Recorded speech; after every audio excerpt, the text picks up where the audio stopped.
السلام علیکم ناظرین، نورانی خبروں میں آپ کا خیر مقدم ہے۔ ناظرین، آج ہم آپ کو سنانے جا رہے ہیں اللہ کے نبی حضرت داؤد علیہ السلام کا ایک ایسا معجزہ جسے سن کر آپ بھی حیرت میں پڑ جائیں گے۔ یہ واقعہ ہے اللہ کے نبی حضرت داؤد علیہ السلام اور ان کے ہاتھ میں لوہے کے پگھلنے کا۔ جی ہاں ناظرین، سننے میں عجیب ہے لیکن یہ حقیقت ہے۔ اللہ کے نبی حضرت داؤد علیہ السلام اور ان کے ہاتھ میں لوہا پگھلنا۔ اللہ تعالیٰ نے آپ کو یہ معجزہ عطا کیا کہ جیسے ہی آپ کے ہاتھ میں لوہا آتا وہ بالکل نرم ہو جاتا۔ تو کیسے ہوتا تھا یہ معجزہ اور آپ نے اس معجزے کو کس طرح سے استعمال کیا، یہ جاننے کے لیے ہماری آپ سے مؤدبانہ گزارش ہے کہ ویڈیو کو آخر تک ضرور دیکھیں۔ ویڈیو پسند آنے پر ویڈیو کو لائک اور زیادہ سے زیادہ اپنے دوستوں اور رشتہ داروں کو ضرور شیئر کریں۔ اس کے علاوہ ناظرین، اگر آپ نے ابھی تک ہمارے چینل نورانی خبریں کو سبسکرائب نہیں کیا ہے تو سبسکرائب کر پاس ہی میں لگے بیل آئیکن کو ضرور دبائیں تاکہ ہمارے چینل پر اپلوڈ ہونے والی لیٹسٹ ویڈیو کی نوٹیفیکیشن سب سے پہلے آپ کو ملے۔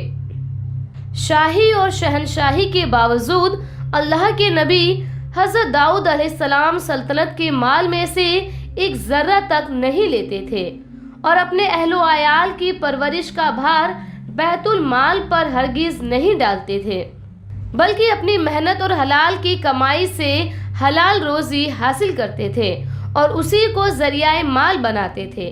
چنانچہ اللہ کے نبی حضرت داؤد علیہ السلام کی اس ادا کو حدیث صحیح میں اس الفاظ کے ساتھ سراہا گیا ہے۔ تاجدار مدینہ رسول اللہ صلی اللہ تعالی علیہ وسلم نے ارشاد فرمایا کہ کسی انسان کا بہترین رزق اس کی اپنے ہاتھ کی محنت سے کمایا ہوا رزق ہے، اور بے شک بے شبہ اللہ تبارک و تعالیٰ کے پیغمبر داؤد علیہ السلام اپنے ہاتھ سے محنت کی روزی کماتے تھے۔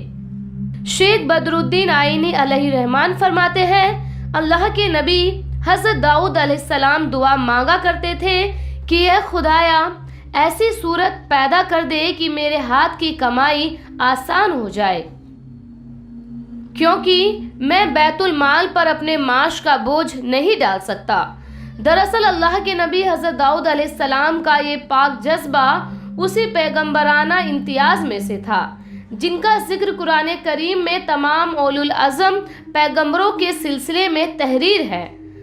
ہر نبی ہر پیغمبر جب اپنی امت کو پیغام الہی سناتا ہے تو اس کے ساتھ ساتھ یہ بھی کہہ دیتا ہے کہ میں تم سے اس خدمت کا کوئی معاوضہ نہیں چاہتا، میرا معاوضہ تو اللہ تبارک و تعالیٰ کے ذمہ ہے۔ حافظ ابن حجر علیہ الرحمن فرماتے ہیں کہ حدیث مخائی کا مقصد یہ ہے کہ اگر خلیفہ اسلام کو بیت المال سے اپنی ضرورت کے حساب سے اگر لینا بھی ہو تو یہ بھی درست ہے، لیکن افضل ہے کہ اس پر زیادہ بھار نہ ڈالے۔ چنانچہ خلیفۃ المسلمین حضرت ابو بکر صدیق رضی اللہ تعالی عنہ نے ان کے وصال کے وقت اس تمام رقم کو واپس کر دیا تھا جو انہوں نے اپنے زمانہ خلافت میں بیت المال سے ضرورت کے خاطر لی تھی، اور اسی طرح دوسری خدمت اسلامی پر معاوضہ لینے کا معاملہ بھی الگ ہے۔ چنانچہ اللہ کے نبی حضرت داؤد علیہ السلام کی اس خواہش کو اللہ تبارک و تعالیٰ نے اس فضیلت کے ساتھ قبول فرمایا کہ آپ حضرت داؤد علیہ السلام کے ہاتھ میں لوہے اور فولاد کو موم کی طرح نرم کر دیا کہ جب وہ زرہ فرماتے تو فولاد کے بغیر لوہے کو جس شکل میں چاہتے کام میں لے لیتے۔ آپ علیہ السلام کے ہاتھ میں ہر قسم کا لوہا ہر قسم کی شکل اختیار کرا کرتا۔ آپ علیہ السلام کے ہاتھ میں ہر قسم کا لوہا ہر قسم کی شکل اختیار کر لیا کرتا تھا، یعنی آپ کے ہاتھ میں لوہا موم کی طرح نرم ہو جاتا۔ پھر آپ داؤد علیہ السلام جو شکل دینا چاہتے تھے وہ آسانی سے اختیار کر لیتا تھا۔ ناظرین، اللہ تبارک و تعالیٰ نے اس واقعے کو قرآن کریم کی سورہ انبیاء اور سورہ سبا میں بھی ارشاد فرمایا ہے۔ بے شک اللہ تبارک و تعالیٰ غفور الرحیم ہے اور رحم کرنے والا ہے۔ تبھی تو لوہے جیسے مضبوط اور فولاد کو پگھلانے کی قوت اپنے نبی داؤد علیہ السلام کو عطا کی۔ ناظرین، اگر ہم بھی صدقے دل سے اللہ تبارک و تعالیٰ سے اپنی مشکلیں بیان کریں اور اللہ تبارک و تعالیٰ سے اس کے نجات کی دعائیں مانگیں، اپنی روزی برکتوں کی دعا مانگے تو اللہ تبارک و تعالیٰ ضرور قبول فرماتا ہے۔ اللہ تعالیٰ ہم سبھی کو صراط مستقیم پر چلنے اور نبی کریم حضور مصطفیٰ صلی اللہ تعالیٰ علیہ وسلم کی سنتوں پر چلنے کی توفیق نصیب عطا فرمائے۔ آمین۔ خدا حافظ۔